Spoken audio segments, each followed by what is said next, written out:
안녕하십니까. 이미정 권사입니다. 고향 맥잡기 세 번째 시간을 시작하겠습니다.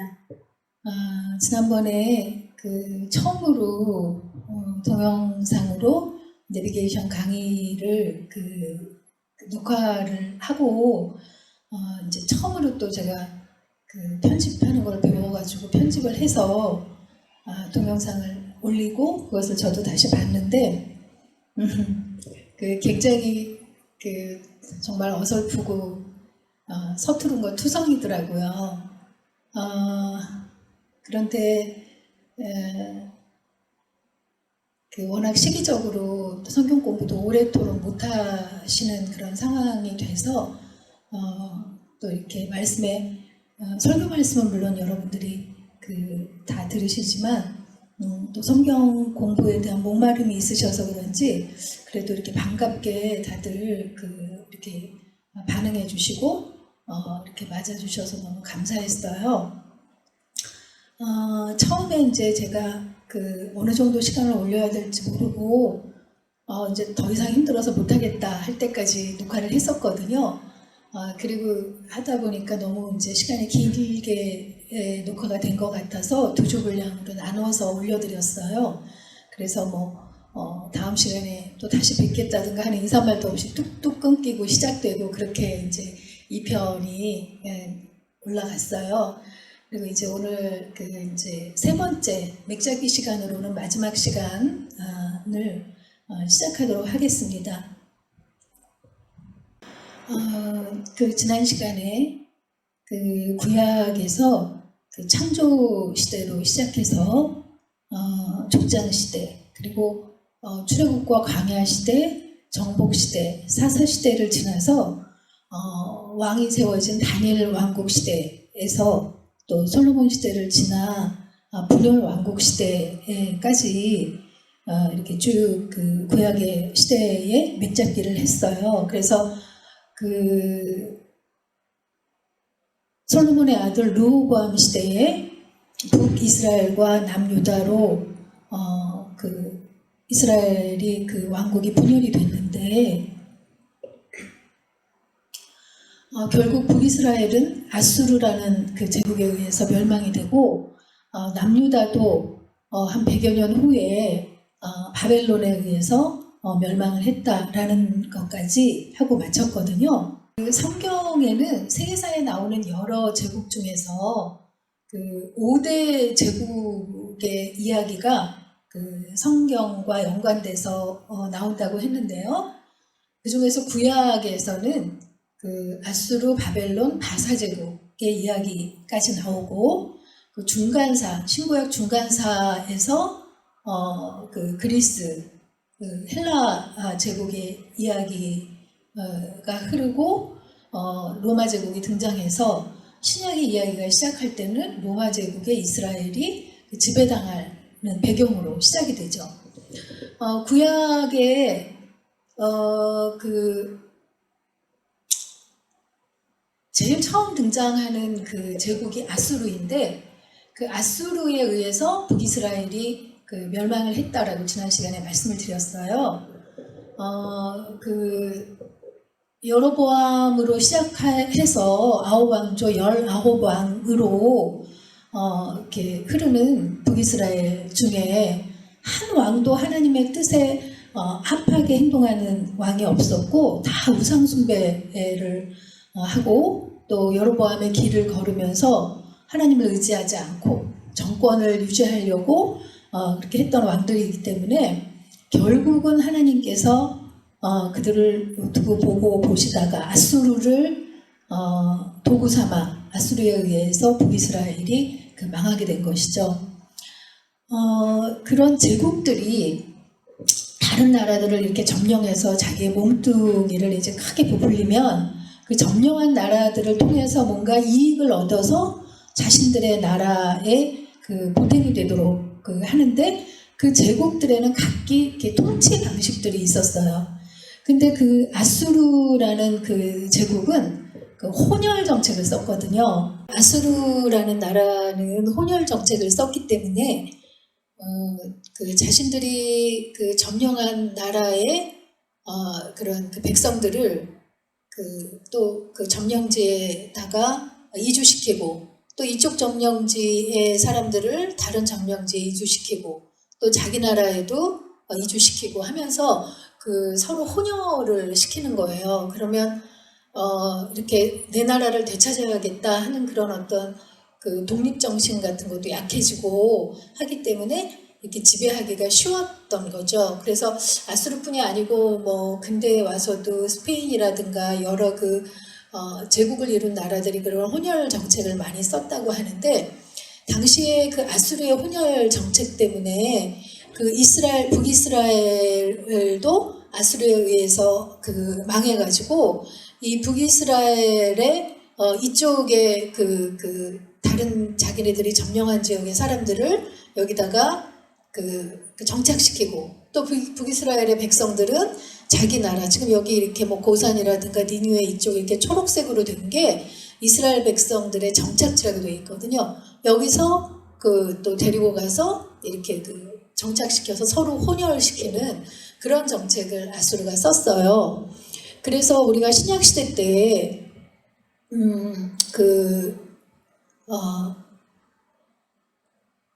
사마리아라는 그 땅의 지역에 있는 사람들을 이스라엘 사람들이 굉장히 혐오했잖아요. 그래서 예루살렘으로 오려면 직접 사마리아 땅을 지나지 않고 요단강을 건너서 갈릴리 요단강 동쪽으로 해서 이렇게 예루살렘으로 내려가고 또 올라가고 이렇게 하는 거를 볼 수 있는데, 그 사마리아 사람들이 그 아수르 시대 때 혼혈시켜서 이렇게 다른 지역 사람들이 와서 혼혈돼서 살게 돼서 뭐 혈통만 혼혈이 된 것이 아니라 그들이 종교까지 하나님도 믿으면서 자기네가 가져온 그 종교도 믿고 이렇게 혼합주의식으로 믿었기 때문에 그들을 자기 민족이라고 인정하지 않고 이렇게 타부시했던 그 이유가 이 아수르의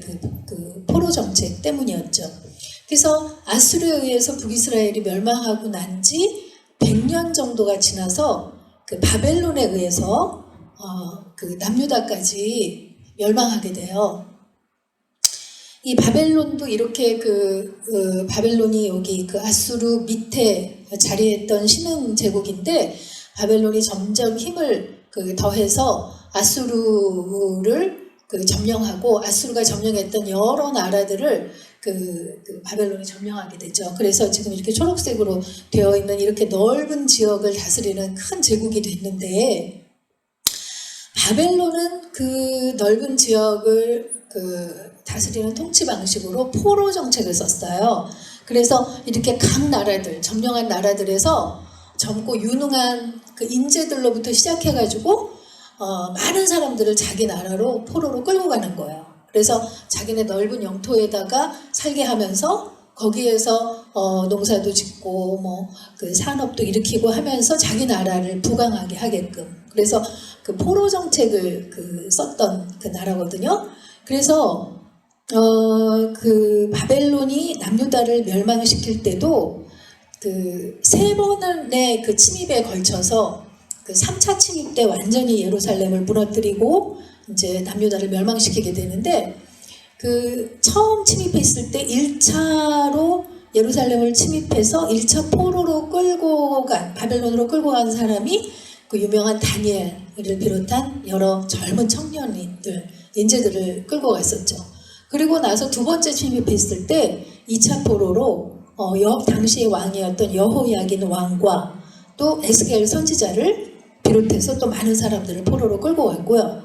이제 3차 침입 때는 남유다의 마지막 왕인 시드기야 왕 때 침입해서 시드기야 왕을 비롯한 왕족들, 그리고 아주 이스라엘 땅에 남았던 정말 좀 쓸만한 사람들은 다 포로로 끌고 가고, 예루살렘 성도 무너뜨리고 예루살렘 성전도 다 무너뜨리고, 그런 모든 성전 기물을 비롯한 보화를 바벨론으로 가지고 가게 된 거예요. 그래서 70년간 하나님께서 많은 선지자들을 통해서, 특히 예레미야 선지자를 통해서 70년 동안 너희가 심판의 때를 겪게 될 것이다 한 것처럼 그 70년의 그 세월을 그 지난 다음에 다시 그들을 이제 되돌이키게 돼요.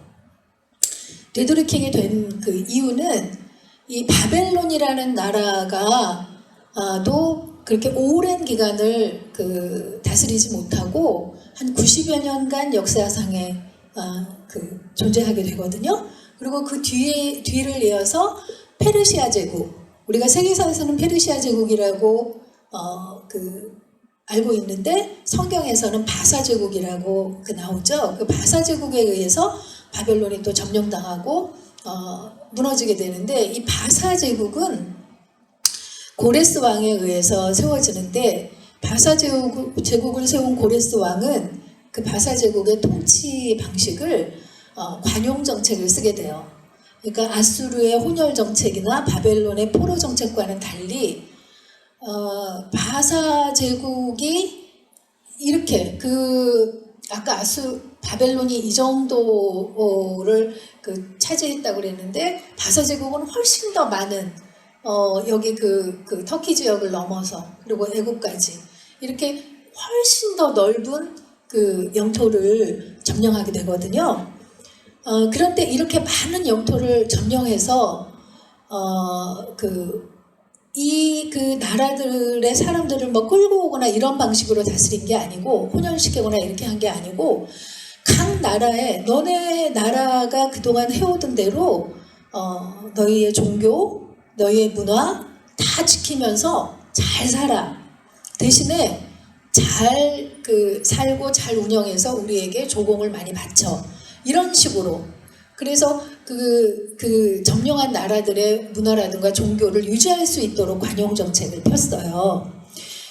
그렇기 때문에 남유다 때 바벨론에 의해서 멸망해가지고 70년 동안 바벨론에 끌려가서 포로 생활을 했던 사람들을 바사 제국을 고레스가 세우면서 고레스 원년에 너희가 예루살렘으로 가고 싶다면 돌아가도 좋다.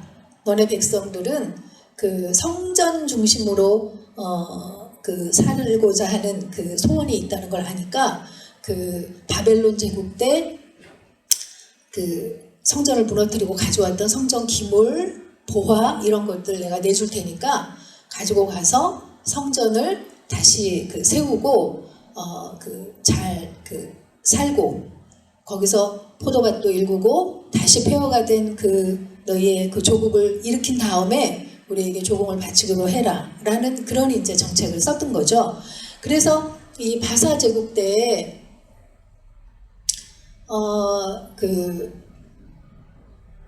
포로로 잡혀갔던 사람들이 이제 포로 귀환을 하게 돼요. 포로 귀환을 하게 되는데, 바벨론 때 1차 포로, 2차 포로, 3차 포로에 의해서 이렇게 많은 사람들이 바벨론으로 끌려갔던 것처럼 포로 귀환도 3차에 걸쳐서 이루어집니다. 3차에 걸쳐서 이루어지는데, 제일 먼저 1차 포로 귀환 때는 스룹바벨, 성경의 처음에 에스라서에서는 세스바살이라고 나오는데, 스룹바벨이라는 이 스룹바벨이 여호야긴 왕이 2차 포로로 끌려갔다고 했잖아요. 그 여호야긴 왕의 손자거든요. 그러니까 70년대가 지났을 두 대의 밑에 스룹바벨을 이스라엘의 총독으로 세운 거예요. 그러니까 바사가 파견한 이스라엘 총독으로 세우고, 또 대제사장 예수아와 함께 이렇게 조국으로 돌아가고 싶은 사람들은 가도 좋다 해가지고 1차 포로 귀환을 하는데, 처음에 남유다가 망할 때 우리는 바벨론을 이길 수 있다, 우리 이런 포로로 끌려가지 않는다라고 그렇게 했던 사람들이 하나님의 심판에 의해서 바벨론으로 끌려간 다음에 70년의 세월이라는 게 그렇게 만만한 세월이 아니잖아요.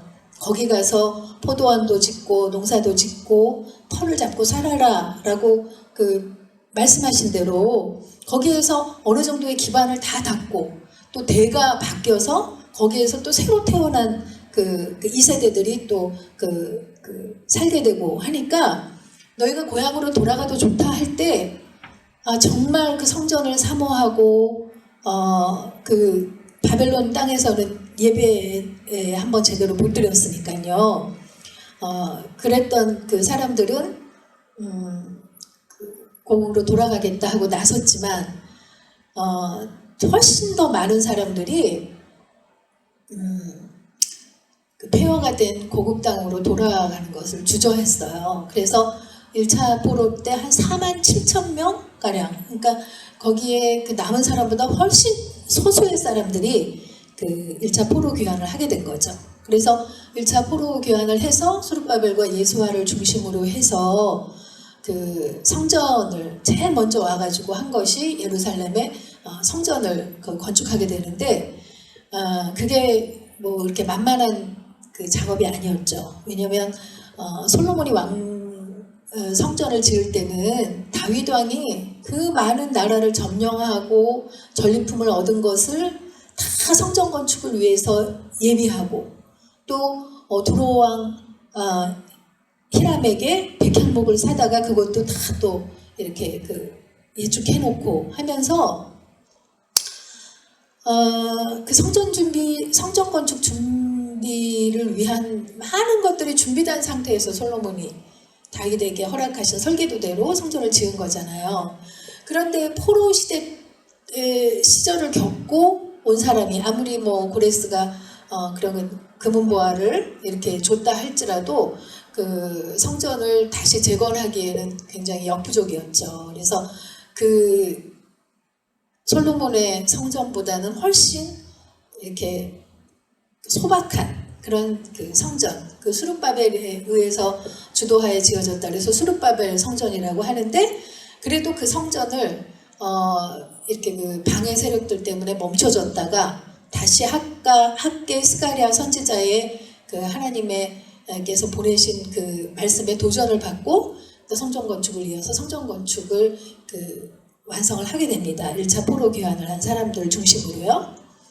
그렇게 하고 좀 시간이 지난 다음에 그게 이제 그 바사 왕 고레스 때 이렇게 왔던 건데, 고레스 다음에 이제 그 바사 제국에도 여러 왕들이 있는데 우리가 잘 아는 그 아하수에로, 에스더의 남편 아하수에로 왕이 그 다음에 이렇게 등장을 하는데, 그 에스더는 그 사촌 모르드게 오빠와 함께 고향으로 돌아간 사람들이 아니라 남아있는 사람들 중에서 에스더의 사건이 일어난 것을 우리가 이제 그 기록으로 보게 되는 것이죠.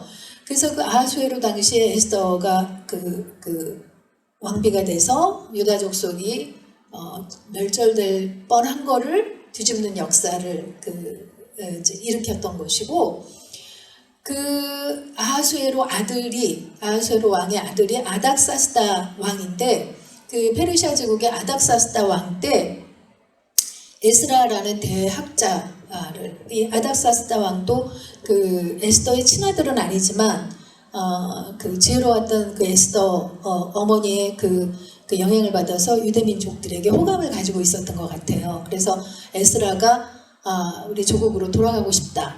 에스라는 이제 그 바사에서 성경 그 학자 겸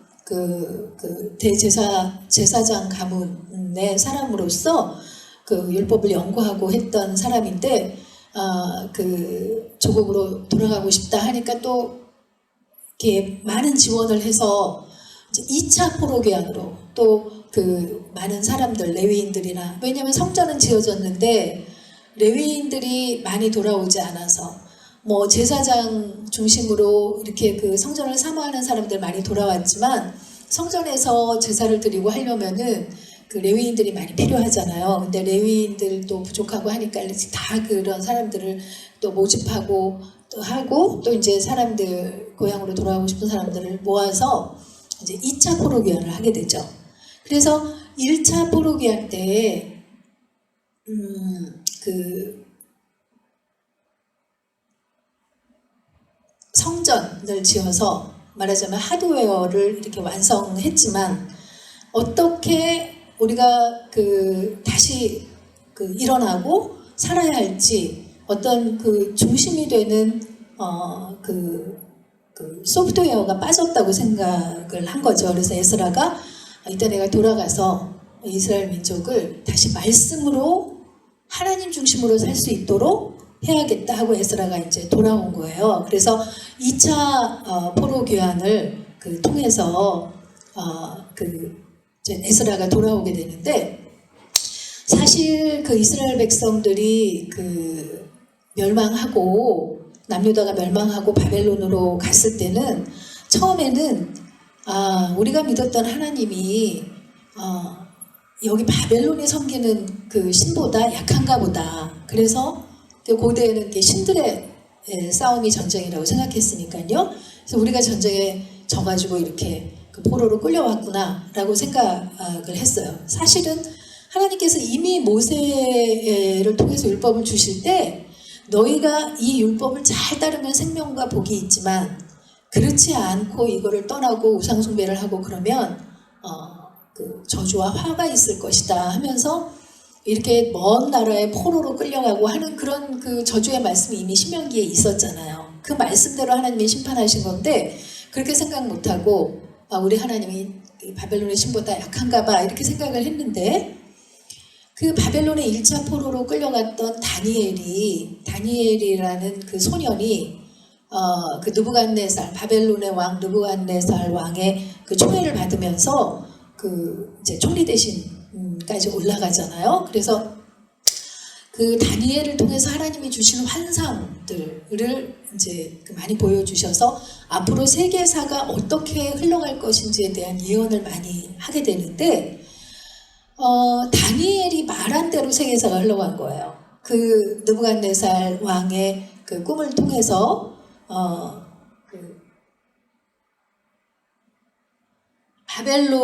느부갓네살 왕이 꿈처럼 바벨론은 이렇게 금으로 된 머리처럼 찬란하고 화려한 그런 문명을 이루지만 그것도 오래가지 않아 곧 쓰러지고 그 뒤를 이어서 이렇게 두 어깨 메대와 페르시아 제국이 그 뒤를 이을 것이다. 그리고 그 다음에 이제 헬라 제국, 로마 제국으로 이렇게 또 여러 나라들로 이어질 것이다 하는 것을 하나님께서 알려주시는데,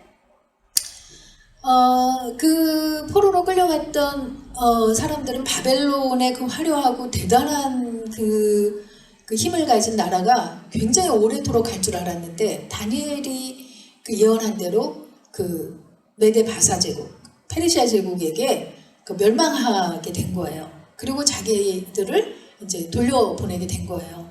그래서 우리 하나님이 힘이 약한 것이 아니라 우리나라만을 다스리는 국수적인 어떤 그런 신이 아니라 온 세계사를 주관하는 정말 전능하신 하나님이구나 라는 것을 그들이 믿게 된 거죠. 그래서 에스라를 중심으로 해서 2차 포로 귀환을 했을 때 에스라가 말씀 중심으로, 성전 중심으로 살아야 다시는 그런 하나님의 심판과 화를 받지 않고 하나님이 예비하신 복과 생명을 누리면서 살 수 있는 길이다 하면서 그런 어떤 영적인 부흥 운동을 일으켰을 때 많은 사람들이 그런 거기에 부흥하고, 또 아까도 말씀드렸던 아수르와의 혼합으로 인한 사마리아 지역에 있던 사람들은 거기는 이스라엘이 아니다 하면서 어떻게 보면 이제 그때 유대교가 생겨난 거죠. 우리 포로에서 돌아온 이 예루살렘을 중심으로 한 이 남부를 중심으로 한 이 지역의 사람들로 이스라엘의 역사가 이어지는 것이다라고 이제 에스라가 선포를 하게 돼요. 그래서 돌아온 에스라가 사람들에게 하나님의 율법을 다시 잘 가르쳐서 하나님의 말씀 중심으로 살 수 있도록 해야겠다 해가지고 그 성경 목록, 이제 새로운 성경을 쓰게 되는데, 우리가 지금 지난 시간에 창출, 민수, 사사왕, 데라, 느라는 10개의 성경 목록을 뼈대로 해서 구약의 시간적인 흐름이 흘러가고, 동시대에 쓰여진 다른 성경들을 이렇게 끼워있는 형식으로 이렇게 재편성해서 지금 읽게 될 것이다 하면서 이제 맥을 잡아가고 있는데, 분열 왕국 시대까지 창출민수 사삼왕이 끝나고 오늘 지금 설명을 한 맥잡기 세 번째 시간에는 이제 포로 시대를 거쳐서 다니엘, 에스겔 선지자가 활동했던 때는 포로 시대잖아요. 포로 시대를 거쳐서 포로 귀환 시대, 1차 포로 때 수르바벨과 예수아가 와서 성전 건축을 했고, 2차 포로 귀환으로 에스라가 와서 지금 이제 새로운 영적 부흥 운동을 일으키고 있는데, 포로 귀환 후에 쓰여진 성경 목록이 역대상하, 에스라, 느헤미야거든요. 근데 여기에서 이 데라 느에서 이 역대상하와 에스라를 에스라가 썼어요. 느헤미야도 에스라가 썼다고 보는 학자들이 많아요. 에스라, 느헤미야가 한 권으로 돼 있는데 이렇게 분리해서 실은 것이다라고 이렇게 설명을 하는 사람이 많은데, 그러니까 포로 귀환 이후에 쓴 성경 목록은 이 에스라가 썼다는 거죠. 근데 이 에스라는 쓴 이 역대상하는 열왕기 상하에서, 사무엘 상하에서는 이제 다윗 왕의 이야기를 하고, 열왕기 상에서 솔로몬의 이야기로부터 시작해서 분열왕국의 시대가 돼서 북이스라엘 왕 한 명, 남유다 왕 한 명 이렇게 번갈아 가면서 북이스라엘 망하고 남유다 망할 때까지의 기록을 열왕기 상하에 다 기록을 했었잖아요. 저는 이제 성경을 옛날에 읽을 때는 쭉 순서대로 읽다 보면 열왕기 상하 다음에 역대 상하가 있잖아요. 역대 상하를 읽다 보면 앞에서 읽었던 이야기가, 비슷한 이야기가 반복되는 게 많아서 이렇게 비슷한 이야기를 다시 한번 반복하네 라고 생각을 했어요. 그런데 내비게이션을 통해서 역대 상하를 읽으니까 열왕기 상하하고는 너무나 다르게 쓰여진 성경 목록이더라고요. 형식적으로도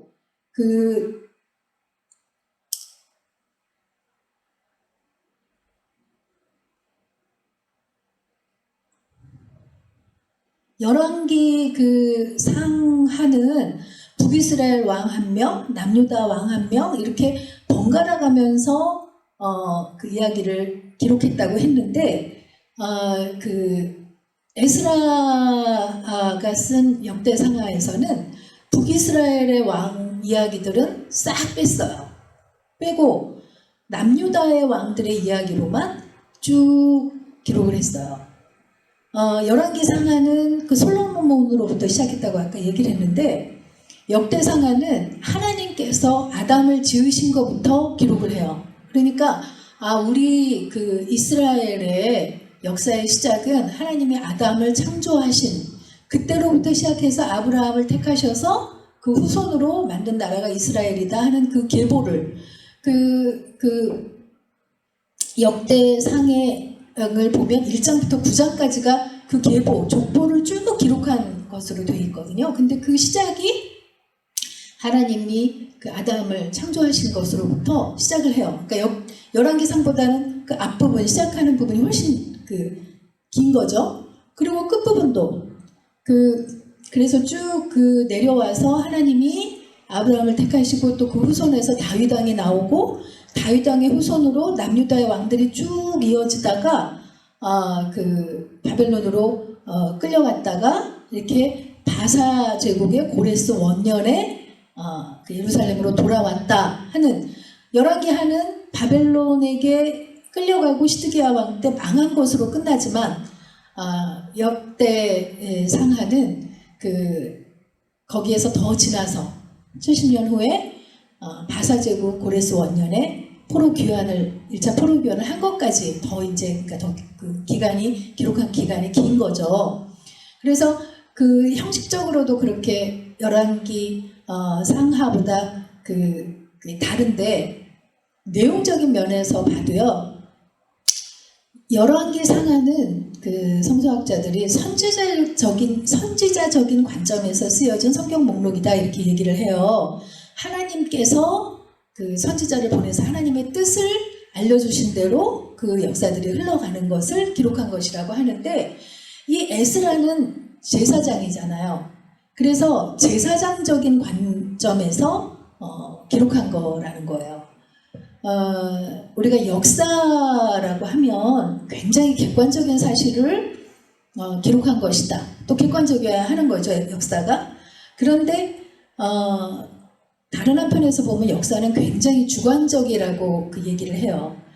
왜냐하면 똑같은 사건들을 우리 이렇게 그 사건들의 연속으로 우리의 시간들이 흘러가잖아요. 그런데 그 모든 사건들을 다 역사에서 기록할 수는 없으니까 기록하려고 하는 사건들을 이렇게 고르게 되죠. 골라서 그 역사가가 역사를 기록하게 되는데 그 기록하는 그 사건들을 뽑는 데서부터 시작해서 그것에서 강조하려고 하는 그것들이 역사가의 어떤 주관대로 그것을 기록하게 된다는 거예요. 그래서 역사가 굉장히 어떤 면에서는 주관적인 면이 많은 것이다 라고 하는데 이 열왕기 상하와 역대 상하를 보면 그걸 분명히 알 수 있어요. 그래서 그 열왕기 상하에서는 그 굉장히 우리가 그 솔로몬의 이야기만 예를 들어도 열왕기상을 볼 때 뭐 그 창기의 재판 이야기라든가 뭐 스바 여왕과의 이야기라든가 1000번째 이야기라든가 하는 우리가 솔로몬 왕을 생각할 때 굉장히 대표적인 예화들로 생각하는 것. 그리고 또 사무엘 상하에서 다윗의 이야기를 봐도 밧세바와의 이야기라든가 골리앗과의 싸움이라든가 뭐 이런 그 다윗 왕 하면 대표적으로 떠오르는 에피소드들이 다 기록이 되어 있잖아요. 근데 역대 상하에서는 그 다윗 왕의 이야기 부분이라든가 솔로몬 왕의 이야기만 봐도 그런 재밌는 예화들은 다 빠져 있어요. 어떤 관점에서 썼냐면 이 에스라가 제사장적인 관점에서 우리 이스라엘이 이제 앞으로 하나님의 축복을 받고 살려면 하나님과의 관계가 바로 서야 되는데 하나님과의 관계에서 가장 중요한 것은 제사, 예배이다. 우리가 예배의 성공이 인생의 성공이다 하는데 딱 그 관점이 있는 거예요. 그래서 다윗 왕의 이야기나 솔로몬의 왕 이야기를 기록할 때도 그들의 그런 대표적인 일화들 같은 거는 중요하지 않아요. 그들이 얼마나 하나님 앞에 마음의 중심을 다하고 제사에 그 성심성의껏 제사를 준비하고 그 예배 중심으로 살았는가. 그것과 관계되는 이야기를 굉장히 자세하게 기록한 반면 다른 예화들은 많이 생략을 했다는 거죠. 그리고 다른 왕들의 이야기도 열왕기하에서는 간단하게 언급하고 넘어갔던 왕들의 이야기가 역대상하에서는 또 몇 장을 차지해서 자세하게 이야기하고 있는 그런 경우가 있어요. 그러니까 하나님 중심으로 하나님을 의지하면서 살았던 왕들의 이야기. 그래서 그 관점이 다르기 때문에 역대상하의 이야기는 열왕기 상하처럼 북이스라엘 왕 이야기는 없이 남유다의 그 왕들의 이야기로만 쭉 이어지고 그런 제사장적인 관점에서 쓴 것이 역대상하이다라는 거를 이해하시고 읽으시면 훨씬 이게 이렇게 다르구나 하는 거를 느끼실 수 있을 거예요. 그래서 그렇게 역대상하를 통해서 이스라엘 민족들의 그 역사를 하나님께서 하나님께서 창조하시고 함께 하시면서 이끌어온 역사를 이스라엘 민족들에게 다시 잘 이렇게 말씀을 통해서 가르치고 싶었던 것이죠. 그래서 역대상하를 쓰고 그 다음에 이어서 에스라서는 1장부터 10장까지 되어 있는데 제목도 에스라가 등장은 하는데 1장부터 10장까지라고 할 때 7장에서 에스라의 이름이 등장하고요. 1장부터 6장까지는 그 1차 포로귀환에서 스룹바벨과 예수아를 중심으로 해서 포로귀환을 한 사람들의 명단, 또 그들이 와서 성전을 지으려고 했다가 여러 방해 공작에 의해서 중단됐다가 또 어떠한 이유로 다시 이렇게 속개돼가지고 성전을 완성했다는 그 이야기가 1장부터 6장까지 기록이 되어 있어요.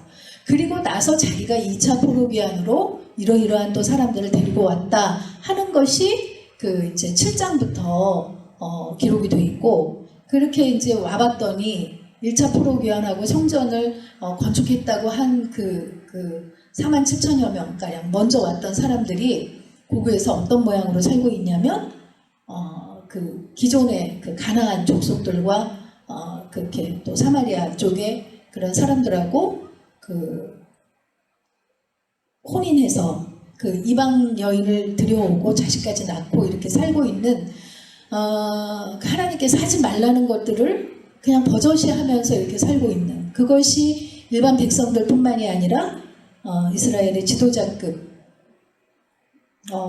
더더군다나 제사장들까지도 그런 모양으로 살고 있는 것을 보고 너무나 그 에스라가 통회자복하면서 눈물을 흘리면서 회개하는데 이스라엘 백성들이 거기에 감명받고 우리가 잘못했다고 하면서 우리가 이방 여인들을 돌려보내고 하나님 중심으로 살게 했다고 이렇게 하면서 맺는 것이 이제 에스라서예요.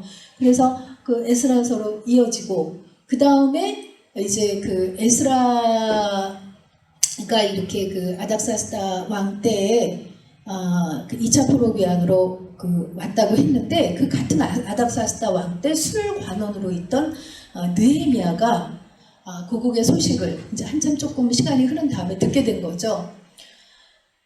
들었는데 어떤 소식이냐면 그 예루살렘 성전은 다시 스룹바벨과 예수아를 중심으로 해서 잘 건축을 했는데, 그 성전은 건축했지만 예루살렘 성을 둘러싸고 있는 성벽도 바벨론이 예루살렘을 그 무너뜨릴 때 다 무너뜨렸는데, 그 성벽을 재건하지 못해서 그 주변 그 여러 대적들로부터 침입을 받아서 백성들이 늘 불안에 떨고 살고 있고, 이렇게 그 제대로 예배도 드려지지 못하고 제사도 드려지지 못하는 그런 상황이다라는 이야기를 듣게 돼요. 그래서 느헤미야가 수시림에 찾다가 아닥사스다 왕의 그 허락을 받고 많은 지원을 받아서 역시 이제 다시 이스라엘의 총독으로 그 이제 그 임명을 받아서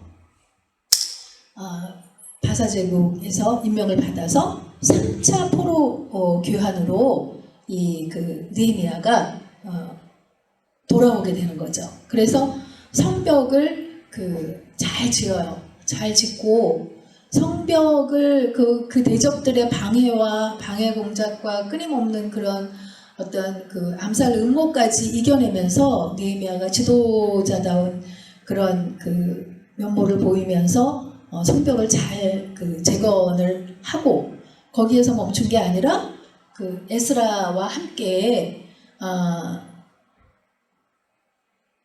우리가 하나님의 말씀대로 사는 것만이 그 다시금 심판받지 않고 이렇게 잘 복을 누리며 사는 길이다 하고 이스라엘 백성들에게 그런 어떤 영적 각성을 이렇게 부르짖는 그런 그 운동을 하는 것이 이제 느헤미야죠. 그 느헤미야와 같은 시대에 활동했던 예언자가 말라기예요. 말라기 할 때는 우리가 사사기, 민수기 하는 그런 기록할 기자가 아니라 말라기라는 게 그 사람 이름이에요. 그 선지자 이름이에요. 그래서 말라기라는 선지자가 그 하나님으로부터 받은 그런 그 메시지, 마지막 메시지로서 이제 구약이 그 마무리가 되게 되는데, 이렇게 좋은 분위기로 끝나질 않죠. 그렇게 포로귀환에서 돌아오고 하나님 중심으로 살자고 에스라, 느헤미야를 중심으로 해서 그렇게 으쌰으쌰 했지만 자꾸 이스라엘 백성들이 이렇게 하나님 앞에 형식적인 모습으로 제사 드리고 그런 그 마음으로 하나님을 그 사랑하고 이웃을 사랑하는 그런 모습으로 살지 못하는 것에 대해서 하나님이 이렇게 그 징계라기보다 그런 어떤 경고의 메시지를 주시는 말라기를 통해서 그렇게 주시는 그런 내용으로 구약의 마무리를 짓게 됩니다. 그래서 포로 귀환 시대를 거쳐서 신약 시대까지 그 다음 시대는 말라기를 끝으로 더 이상의 선지자나 예언자를 보내시지 않고 이제 침묵의 시대가 이어지게 되는 것이죠. 그래서 400여 년의 침묵의 시대를 지나서 이제 신약의 시대가 다시 열리게 되는데요.